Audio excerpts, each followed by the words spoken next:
من الشيطان الرجيم بسم الله الرحمن الرحيم وإذا سألك عبادي عني فإني قريب أجيب دعوة الداع إذا دعاني فليستجيبوا لي وليؤمنوا بي لعلهم يرشدون. یہ رمضان المبارک کے روزے کے مسائل بیان ہوتے ہوئے درمیان میں یہ آیت مبارکہ دعا کے آداب پر نازل ہوئی. اللہ تبارک و تعالی نے پچھلی آیت مبارکہ میں ارشاد فرمایا تھا کہ تم جو روزے تمہارے رہ جائیں ان کی گنتی پوری کرو اور اللہ تبارک و تعالی کی تکبیر کہو اس بات پر کہ اس نے تمہیں ہدایت دی ہے. تو اللہ تبارک و تعالی کو پکارنے، اسے یاد کرنے اور اس سے دعا مانگنے کے آداب میں سے ایک دیہاتی صحابی نے عرض کی آقا علیہ السلام کی بارگاہ میں، یا رسول اللہ صلی اللہ علیہ وسلم یہ ارشاد فرمائیں ہمارا رب تعالی جو ہے اگر تو وہ قریب ہے تو ہم آہستہ آہستہ بات کریں، اگر ہم سے دور ہے تو پھر ہم زور سے اسے پکاریں. تو یہ ہمیں ارشاد فرما دیں رب تبارک و تعالی جو ہے وہ ہمارے قریب ہے یا ہم سے بعید ہے، تاکہ اسی طرح ہم اسے پکاریں. رب تبارک و تعالی نے یہ آیت مبارکہ نازل فرمائی جی. اور دوسری اس آیت مبارکہ روزے کے احکام بیان ہوتے ہوتے یہ دعا کا طریقہ اور ادب بتانا اس بات پر بھی دلالت کرتا ہے کہ رمضان المبارک میں روزے کی حالت میں بندہ جو دعا مانگتا ہے اللہ تبارک و تعالی بنسبت دوسرے دنوں کے یہ جلدی قبول فرماتا ہے. کیونکہ یہ حدیث شریف بھی ہے آقا علیہ السلام نے ارشاد فرمایا روزہ دار کی دعا جو ہے وہ اللہ تعالیٰ قبول فرماتا ہے. اس لیے افطاری کے وقت جو ہے وہ خاص طور پر دعا مانگنے کا حکم ہے. اللہ تبارک و تعالیٰ نے ارشاد فرمایا وَإِذَا سَأَلَكَ عِبَادِي عَنِّي فَإِنِّي قَرِيب. میں حبیب پیارے جب آپ سے میرے بندے میرے بارے میں پوچھیں، میرے بندے ہوں میرے بارے میں آ کے پوچھیں تو فَإِنِّي قریب آپ انہیں بتا دیں میں بہت ہی قریب ہوں. یہ ذہن میں رہے یہ جو قرب رب تبارک و تعالیٰ نے بیان فرمایا یہ قرب جسمانی نہیں ہے، یہ علم کا قرب ہے، قدرت کا قرب ہے، ہاں جی سماعت اور بصارت کا قرب ہے. اللہ تبارک و تعالیٰ جو سمیع و بصیر ہے، اللہ تبارک و تعالیٰ جو مالک ہے، اللہ تبارک و تعالیٰ جو خالق ہے، اللہ تبارک و تعالیٰ جو علیم بذات الصدور ہے، ان چیزوں کو دیکھتے ہوئے رب تبارک و تعالیٰ جو ہے فإنی قریب یہ ہمارے بہت ہی قریب ہے. اس رب تبارک و تعالیٰ نے دوسرے مقام پر ارشاد فرمایا نحن اقرب الیہ من حبل الورید، میں تمہاری شاہ رگ سے بھی زیادہ قریب ہوں. اب بندے کی شاہ رگ سے بڑھ کر تو کوئی شے قریب نہیں ہے. رب تبارک و تعالیٰ نے فرمایا میں اس سے بھی زیادہ قریب ہوں تمہارے. تو رب تبارک و تعالیٰ نے ارشاد فرمایا کہ اجیب دعوت الداعی اذا دعان، میں جب بھی کوئی مجھے بلانے والا مجھے بلاتا ہے، جب بھی مجھے پکارنے والا مجھے پکارتا ہے، دعان میں اس کی قبول دعا کو فرمایا کہ اجیب دعوت الداع، فرمایا میں اس وقت دعا کرنے والے کی دعا کو قبول کرتا ہوں، اس کی دعا کو قبول کرتا ہوں. یہ ذہن میں رہے مسئلہ کہ دعا جو ہے نا کریم آقا صلی اللہ علیہ وسلم نے ارشاد فرمایا ایک دعا ہے اونچی آواز میں مانگنے والی جیسے نماز کے بعد مانگتے ہیں، ایک دعا وہ ہے جو آہستہ آواز میں مانگی جائے. میں رب تبارک و تعالیٰ کی بارگاہ میں وہی دعا افضل ہے وہ دعا جو آہستہ آواز میں مانگی جائے. اور حدیث شریف ہے کریم آقا علیہ السلام کا فرمان ہے میں اونچی دعا مانگی جانے والی 70 دعائیں میں کہ آہستہ مانگی جانے والی ایک دعا جو ہے ان 70 سے بھی زیادہ فضیلت رکھتی ہے. لیکن یہاں لوگوں نے یہ عادت بنا لی ہے اونچی آواز میں دعا ہوگی تو قبول کریں گے، رب تو قبول کرتا ہے لیکن لوگوں کو قبول وہی ہے دعا جو اونچی آواز میں ہو. کہیں آپ چلے جائیں، یہ صوفی صاحب بیٹھے ہیں بیچارے ایک جگہ یہیں پہ کوئی دعا کا کوئی محفل تھی کوئی ختم شریف کی تو یہ چلے گئے انہوں نے آہستہ دعا کر دی. ایک ہمارے ہی نمازی اتنے عرصے سے نماز پڑھ رہے ہیں وہ کہنے لگے جی ہمیں تو سنائی نہیں دیا. بندہ پوچھے تجھ سے مانگ رہے تھے یا رب سے مانگ رہے تھے؟ اگر تم سے مانگا ہے تو پھر تو چلو ٹھیک ہے تمہارے کان تک آواز آئے، جب مانگ ہی رب سے رہے ہیں تو تمہارے ذمہ ہے کہ تم بس آمین کہتے رہو. جب دیکھو کہ جناب وہ آمین کہتے رہو یا چپ کر کے بیٹھے رہو، ہاتھ اٹھا کے کہو یا اللہ جو یہ مانگ رہے ہیں ہمیں بھی عطا فرما بس۔ تو یہ اصل میں ہمارے لوگوں کی طبیعتیں بن چکی ہیں۔ ہم وہی چیز پسند کرتے ہیں، ہر وہ چیز ہمیں پسند ہے جو نعرہ مار کے دی جائے، لی جائے، مانگی جائے، نعرے لگیں جس میں اونچی آواز میں ہو تو دعا قبول ہے، ورنہ نہیں۔ یہ عجیب سا خیال ہو گیا لوگوں میں۔ بہرحال رب تبارک و تعالی نے ارشاد فرمایا کہ وَإِذَا سَأَلَكَ عِبَادِي عَنِّي فَإِنِّي قَرِيب، میں جب بھی آپ سے پوچھیں میرے بارے میں تو آپ فرما دیں فَإِنِّي قریب، میں تو بہت ہی قریب ہوں تمہارے۔ اجیب دعوت الداعِ اذا دعان، جب بھی کوئی بندہ دعا مانگتا ہے میں اس کی دعا کو قبول کرتا ہوں۔ فرمایا کہ فَلْيَسْتَجِيبُوا لِي، تو ان کے لیے بھی ضروری ہے کہ یہ میری بات بھی قبول کریں۔ ہاں میں جو انہیں کہہ رہا ہوں یہ وہ بھی مانیں، وَلْيُؤْمِنُوا بِي، اور مجھ پر ایمان بھی لائیں، لَعَلَّهُمْ يَرْشُدُونَ، تاکہ یہ ہدایت پر رہیں۔ سبحان اللہ۔ یہ ذہن میں رہے۔ اس آیت مبارکہ کے اندر واضح طور پر ارشاد فرما دیا گیا کہ دعا تمہاری قبول ہوتی ہے، دعا تمہاری قبول ہوتی ہے۔ اب کچھ چیزیں ایسی ہیں جو قبول نہیں ہوتی، تو اس ضمن میں کریم آقا صلی اللہ علیہ وسلم کا فرمان شریف ہے، رب فرماتا ہے میں کہ میرے بندے کے لیے کبھی کچھ مانگتا ہے مجھ سے تو رب فرماتا ہے میں اپنی حکمت کے تحت دیکھتا ہوں کہ یہ میرے بندے کے لیے چیز مناسب ہے یا نہیں، کہیں یہ نہ ہو کہ میں اسے یہ چیز دے دوں اور بعد میں اس کا ایمان ہی اس سے چھن جائے، یہ ایمان ہی دے بیٹھے۔ رب فرماتا ہے کہ اس کے ایمان کی حفاظت کے پیش نظر میں پھر اس بندے کو وہ چیز نہیں دیتا ہوں، وہ چیز ملے اسے اور ایمان ہی چلا جائے۔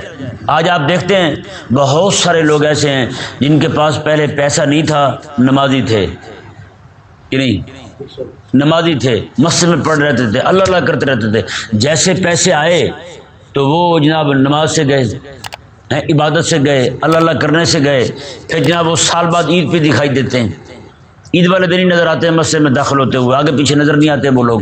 اور کتنے سارے لوگ وہ ہیں جن کو چار پیسے مل جائیں وہ دین ایمان سے بھی جاتے ہیں، دین ایمان سے بھی ہاتھ دھو بیٹھتے ہیں، ہے یا نہیں؟ کتنے لوگ اب پیسے کے لالچ میں باہر چلے گئے ہیں جناب، وہاں جا کے جناب آج رو رہے ہیں، وہ ان کی اولادیں ان کے بس میں نہیں رہی، ان کی اولادیں جو ہے فون کر کے ایک دم سے پہلے اپنے ابے کو جیل ڈلوا دیتے ہیں، ہے یا نہیں ایسا؟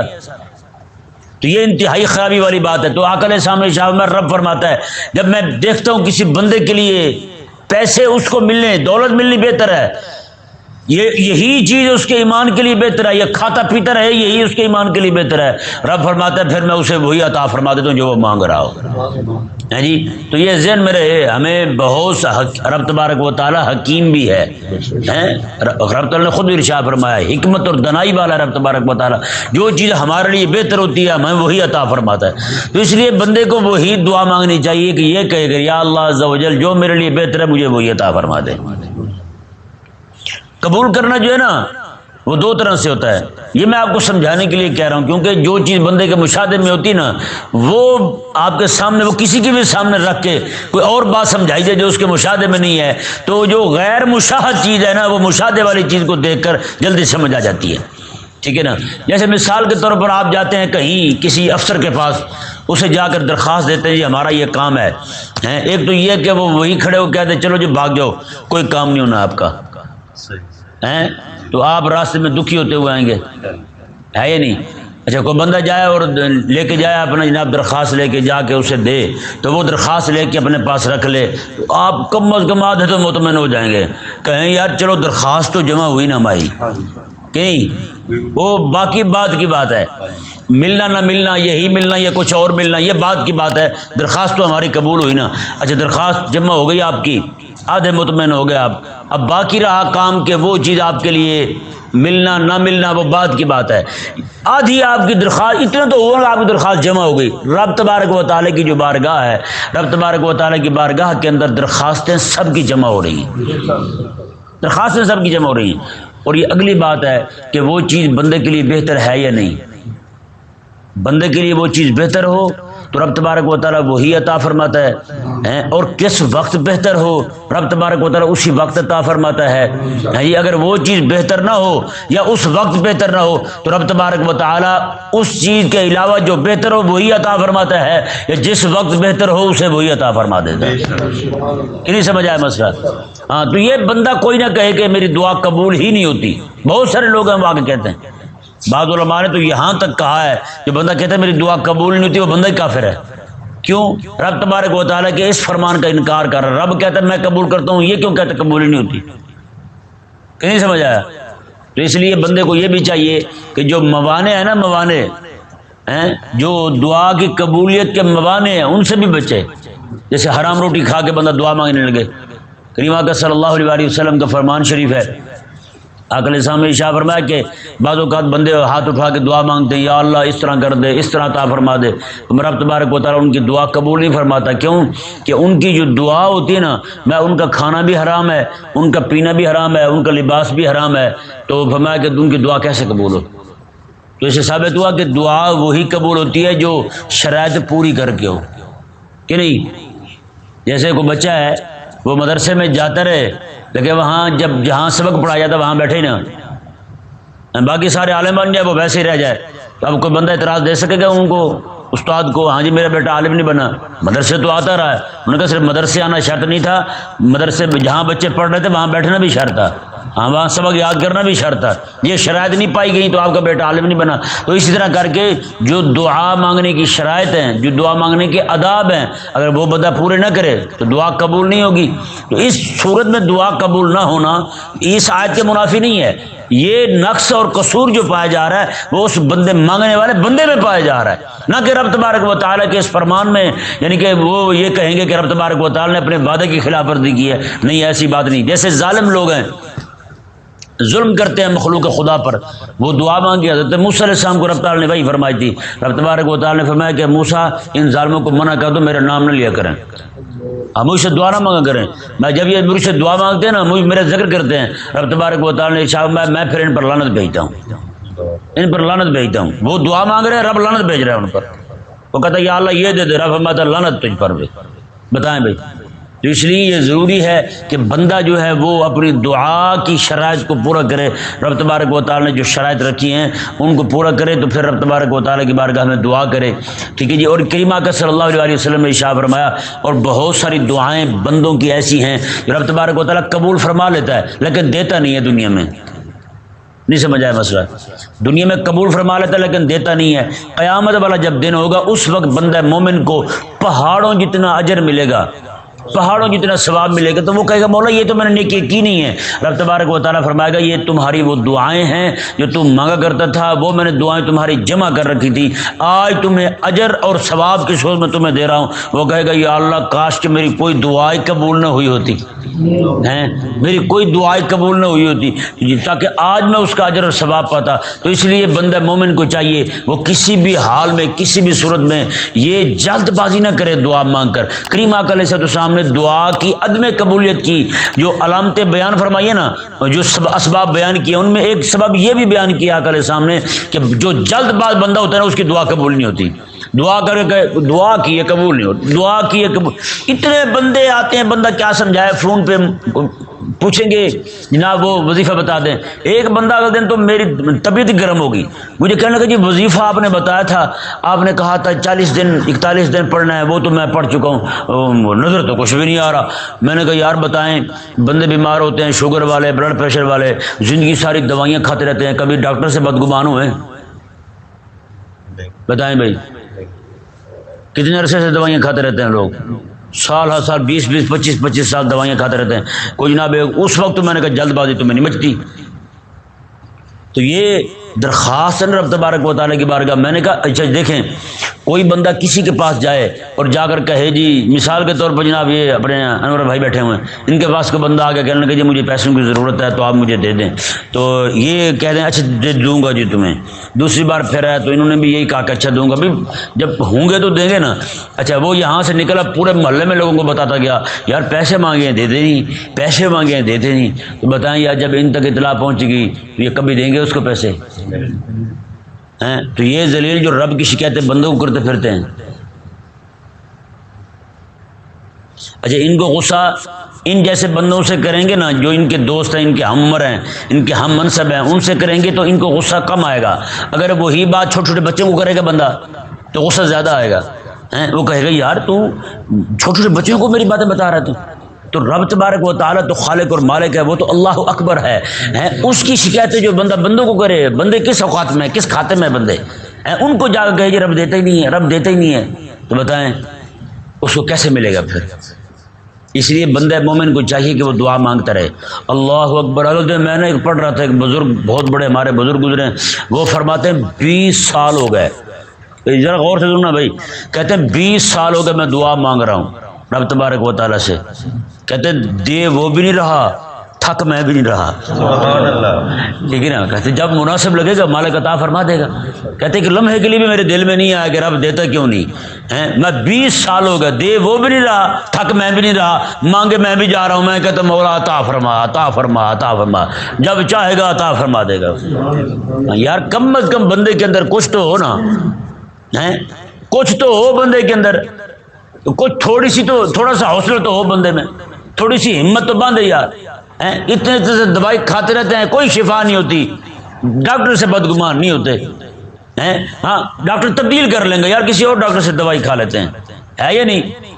تو بھائی اگر تم دعا مانگ رہے ہو، تمہیں فوری طور پر کوئی چیز جو چیز مانگ رہے ہو وہ نہیں مل رہی، تو پھر ڈاکٹر تبدیل کرنے کی ضرورت نہ، یہ رب تبارک و تعالیٰ کے لیے تو لفظ بولنا ویسے ہی حرام ہے۔ جیسے وہاں ڈاکٹر تبدیل کرتے ہیں نا، تو ڈاکٹر تبدیل یہاں تو کوئی ایسی بات نہیں ہے، لیکن کم از کم اپنا رویہ تبدیل کر لو، مانگنے کا طریقہ ہی تبدیل کر لو۔ بزرگوں کے پاس بندہ چلا جائے جو طریقہ بتا دیں، جی مالک ہماری دعا کو سن لے، کہ نہیں سمجھ آیا مسئلہ؟ ہاں رب تبارک و تعالیٰ ہر ایک کی دعا کو سنتا ہے، یہ وعدہ ہے رب تبارک و تعالیٰ کا، لیکن بندہ جو ہے وہ اسباب اور شرائط بھی تو پوری کرے نا۔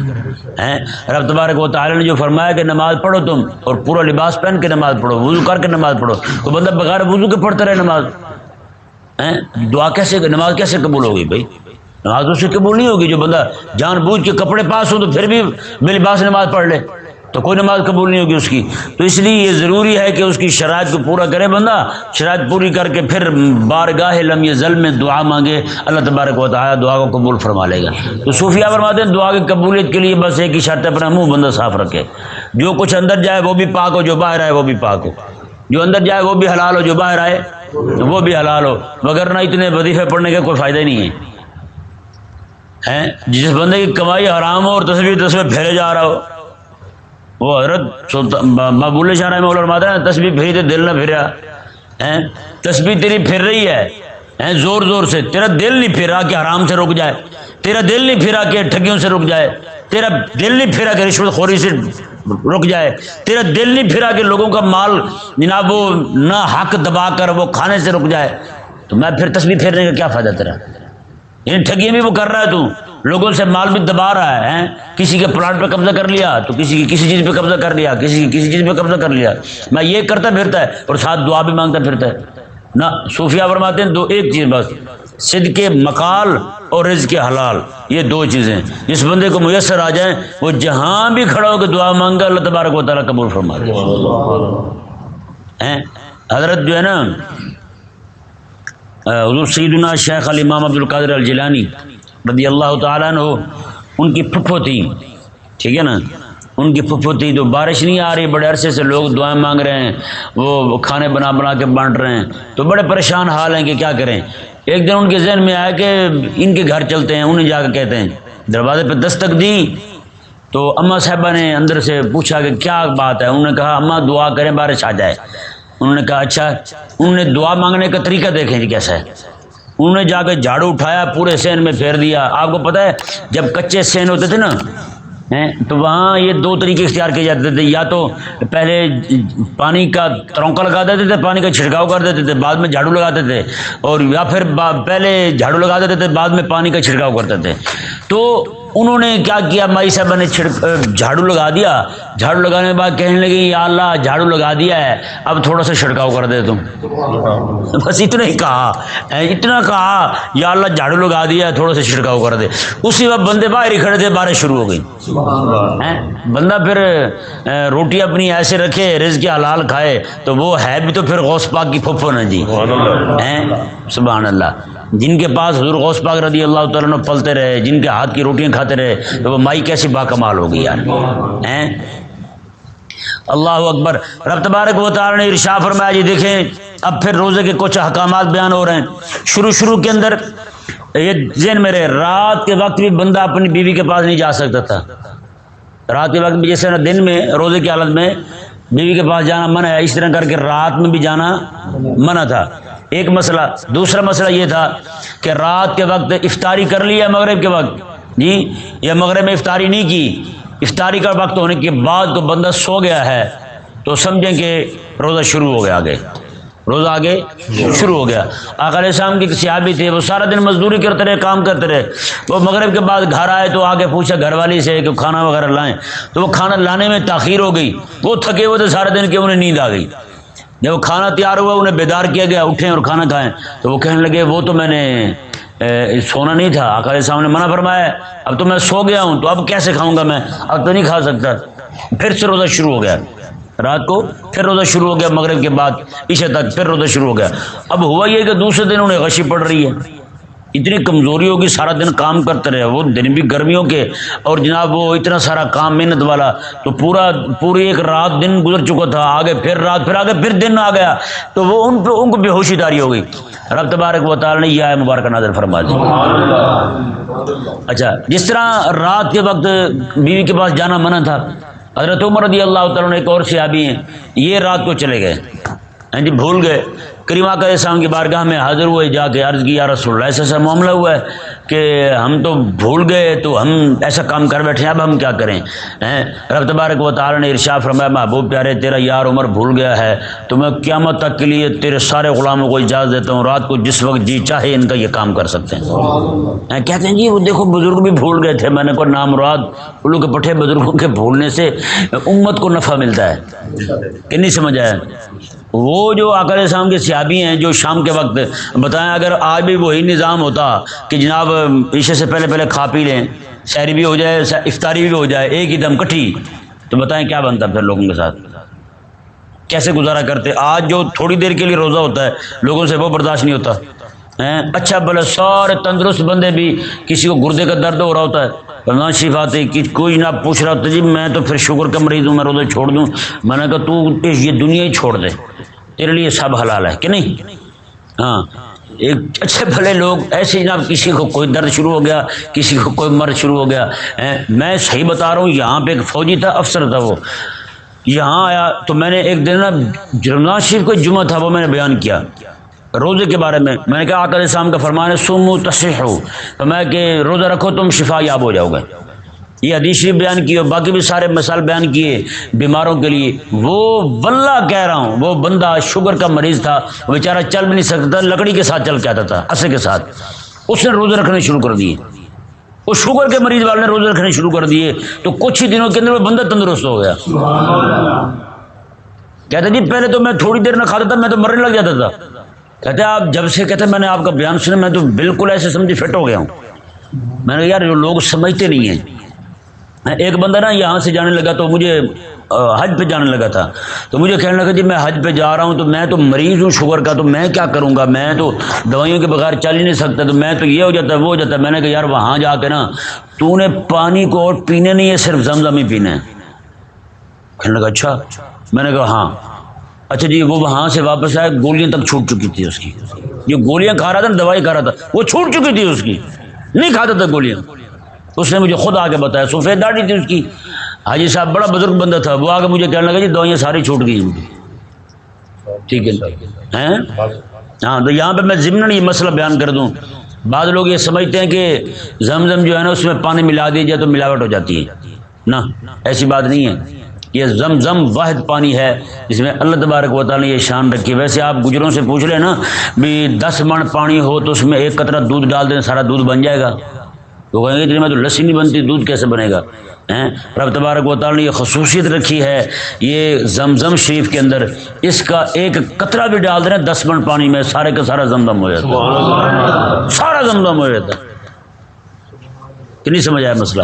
ہاں یہ ذہن میں رہے مسئلہ۔ آپ یہ ضروری نہیں ہے کہ آپ جا کے اسلامک شہد والوں سے آپ پوری کینی لے آئیں، 5000 روپے کی ایک کینی دیتے ہیں 5 لیٹر کی، ہاں 5,000 روپے کی ایک، یعنی کہ 5 لیٹر، یعنی 1,000 روپے کا 1 لیٹر ہیں، اور قربان نہ جائیں رب تبارک و تعالیٰ کی اور اس کی جواد ہونے پر آپ مسجد نبی چلے جائیں، مکہ مکرمہ میں چلے جائیں، رات دن آپ کو ملے ہی زمزم شریف ہیں، اور جس کی طبیعت ٹھنڈ پسند کرتی ہے اس کے لیے ٹھنڈا بھی وہیں پڑا ہے، جس کی طبیعت گرم پسند کرتی ہے گرم بھی وہیں پڑا ہوا ہے۔ اللہ لے جائے یار، آسانی پیدا کرے۔ اس کرونے نے آ کے بڑے حالات خراب کیے ہیں۔ یہودیت اور نصرانیت کی جہاں بھی اتباع کی جائے گی نا، تباہی تو آئے گی بھائی، بربادی تو آئے گی۔ اب وہ جن دوستوں نے کرونے کی دوائی لگوائی تھی نا، پرسوں والے دن اخبار میں یہ خبر آئی تھی کہ ان پر نا پٹھوں کے کمزوری کا حملہ ہونے کا خطرہ ہے۔ میں نے کہا خطرہ نہیں، یہ یقین ہے، یہ ہو ہی نہیں سکتا۔ حضرت امام راضی رحمہ اللہ نا، امام راضی رحمہ اللہ، آپ بیمار ہوئے تو ایک یہودی کو طبیعت دکھائی گئی، یہودی طبیب کو، حکیم کو بلایا گیا، اس ذلیل نے آ کے آپ کو ایسی دوائی دی، آپ کی طبیعت بگڑ گئی، طبیعت زیادہ خراب ہو گئی، تو اسے بلایا گیا، یہ کیا کیا ہے؟ اس نے کہا میں نے دوائی کے اندر زہر ملا کے دیا ہے۔ کیوں ایسا تو نے کیوں کیا؟ میں نے کون سی تمہیں تکلیف دی ہے؟ ایسا کیوں کیا؟ امام راضی رحمہ اللہ کو وہ کہنے لگا تم یہ بتاؤ صحیح مسلمانوں کے ہاتھ سے اتنا بڑا عالم ضائع کر دوں تو میرے لیے اس سے بڑی خوشی والی کیا بات ہو؟ مسلمانوں کے ہاتھ سے اتنا بڑا عالم چلا جائے میرے لیے اس سے بڑھ کر خوشی والی کیا بات ہوگی؟ تو بتائیں بھائی، کافر ڈاکٹر ہو، مسلمان اس کے ہاتھیں چڑھ جائیں تو کہاں رعایت دے گا؟ وہ کبھی بھی رعایت نہیں دے گا۔ تو اس لیے بندہ مومن کو چاہیے کہ وہ ذرا اتنے بھی بھولا نہ بنے کہ جو مرضی ہے اسے ہاتھ لگا کے چلا جائے۔ اور یہاں کہتے پھرتے ہیں جی وہ امریکہ والی جو ہے نا وہ صحیح نہیں ہے، لیکن سعودیہ والے کہتے ہیں کہ امریکہ والی دوائی لگا کے آئیں، یہاں ہمارے پاکستانی چائنا والی لگا رہے ہیں، یہ کتے روسٹ کر کے کھانا نہیں۔ ہمارے یہاں کہتے ہیں جی ہمارے محسن ہیں۔ میں نے کہا جس نے کتے پہ احسان نہیں کیا تجھ پہ کیا احسان کرے گا؟ کتے کو بھون کے کھا گئے، چوہے بھون کے کھاتے ہیں، کتے کھاتے ہیں۔ نعوذ باللہ من ذالک، یہ بڑی انتہائی افسوسناک بات ہے۔ میں آپ کو سنانے لگا ہوں، یہ ممکن ہے سنانے والی بات ہی نہ ہو، لیکن چونکہ سنانا ضروری ہے، ٹھیک ہے نا؟ کسی بندے کی طبیعت دائیں بائیں ہونے لگے، یہ بات آپ سنیں ذرا غور کے ساتھ۔ یہ سی پیک نہیں بنا رہے تھے تو سی پیک بناتے وہ ٹھیکہ تھا چینی ڈاکٹروں کے، چینیوں کے پاس، چینی انجینئر تھے، مہندس تھے، ان کے پاس یہ ٹھیکہ تھا اس کا۔ جس علاقے میں وہ کام کر رہے تھے اس علاقے کا SHO ہے، وہ تعلق والا ہے، وہ کتابیں میری منگوا کے پڑھتا رہتا ہے، بڑا یعنی کہ دینی ذہن کا بندہ ہے، وہ ناموس رسالت کی بڑی باتیں کرتا ہے، وہ اکثر مجھ پہ فون پہ نا رابطے میں رہتا ہے۔ اس بندے نے مجھے بتایا کہ اس نے کہا کہ ہمارے علاقے کے اندر چینی جو ہے نا وہ کام کرتے رہے ہیں سی پیک کے سلسلے میں، تو اس نے کہا کہ یہاں پہ نعوذ باللہ من ذالک مسلمانوں کی بہنوں بیٹیوں کے ساتھ انہوں نے جناب نکاح جوڑ لیے، چینیوں نے نکاح کر لو، کافی عرصے تک وہاں رہے۔ کہتے ہیں ان کے بچے پیدا ہوئے نا تو ان بچوں کی آنکھیں نہ کھلیں، ان بچوں کی آنکھیں نہ کھلیں، تو کہتے ہیں ان بچوں کو لے کر گئے ہسپتالوں میں، ڈاکٹروں کو دکھایا، انہوں نے کہا یہ بچہ جو ہے نا جس بندے کا یہ بچہ ہے نا، کہتے ہیں وہ بندہ کتا کھاتا ہے، وہ کتے کے گوشت کھاتا ہے۔ کہتے ہیں اس لیے یہ باقی سارے جانور جتنے پیدا ہوتے ہیں ان کی آنکھیں کھل جاتی ہیں سوائے کتی کے بچے کے۔ کتی کے بچے جب پیدا ہوتے ہیں ان کی آنکھیں نہیں کھلتی، ٹھیک ہے، آنکھیں ان کی بند رہتی ہیں، کافی دیر بعد جا کے ان کی آنکھیں کھلتی ہیں۔ کہا کہ ان کا حال وہی ہوا ہے کہ ان کے جو والد ہیں نا وہ کتے کا گوشت کھاتے تھے، تو انہوں نے کہا وہ کتے وہ آپ ہی کتے ہیں چاہے چائنی ہیں، انہوں نے کتے کا گوشت کھایا ہے تو ظاہری بات ہے اس کا اثر تو آنا ہی آنا ہے کہ نہیں آنا اثر۔ تو اس لیے خدا کے لیے بندہ جو ہے نا وہ اپنا دوست بھی اسے بنائے جو بندہ مومن ہو، کلمہ پڑھنے والا ہو، حلال کھانے والا ہو، حرام کی طرف جانے والا نہ ہو۔ بہرحال اللہ تبارک و تعالی ہمیں سمجھ عطا فرمائے۔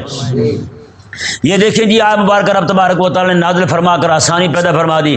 احل لکم لیلۃ الصیام الرفث الی نسائکم، میں حلال کر دیا گیا تمہارے لیے رمضان کی راتوں میں تمہارا اپنی بیویوں کے پاس جانا، یہ تمہارے لیے حلال ہو گیا ہے۔ میں ہن لباس لکم وانتم لباس لہن، میں وہ تمہارے لیے لباس ہیں تم ان کے لیے لباس ہو۔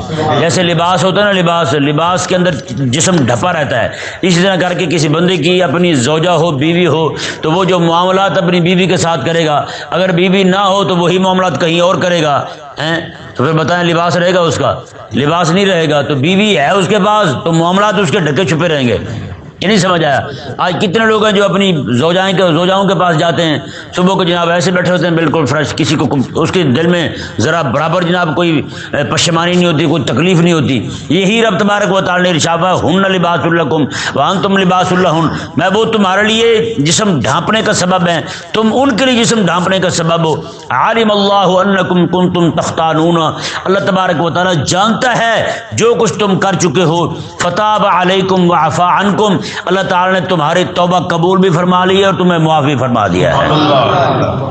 فلا نباشروہن، بس رہی بات اب تم جاؤ اپنی بیویوں کے پاس، وابتغوا ما کتب اللہ لکم، جو کچھ اللہ تبارک و تعالی نے تمہارے لیے لکھا ہے وہ تم اپنی بیویوں سے حاصل کرو۔ کیا؟ اولاد۔ کیا حاصل کرنا ہے؟ اولاد حاصل کرنی ہے، تو میں جو کچھ اللہ تعالیٰ نے تمہارے لیے لکھا ہے وہ اپنی بیویوں سے حاصل کرو۔ اور آگے فرمایا رب تبارک و تعالیٰ نے وَكُلُوا وَاشْرَبُوا، اور تم کھاتے پیتے رہو، حَتَّى يَتَبَيَّنَ لَكُمُ الْخَيْطُ الْأَبْيَضُ مِنَ الْخَيْطِ الْأَسْوَدِ مِنَ الْفَجْرِ، میں کہ یہاں تک کہ سفید دھاگا جو ہے وہ کالے دھاگے سے فجر ہونے پر ظاہر ہو جائے، دونوں ممیز ہو جائے، تمیز ہو جائے، ان میں کالا دھاگا جو ہے وہ علیحدہ ہو جائے، سفید علیحدہ ہو جائے۔ مطلب کیا ہے؟ وہ رات چلی جائے، دن آنا شروع ہو جائے، طلوع فجر ہو جائے، طلوع فجر ہو جائے، طلوع فجر۔